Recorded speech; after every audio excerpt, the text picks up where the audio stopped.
1980 година. Ние тук в България събирахме консерви за братския полски народ.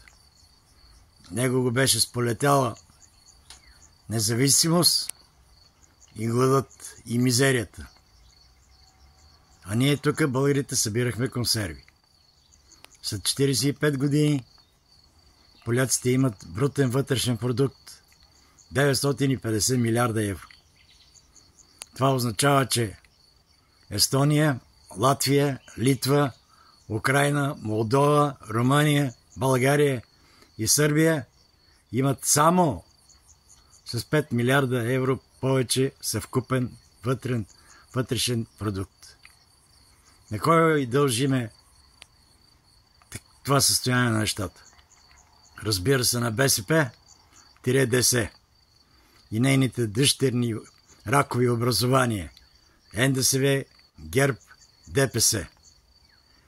И когато оня платение от МВР за 10 000 лева на месец тръгне да сравнява България с Румъния, Сърбия или Македония, нека изгледа това видео.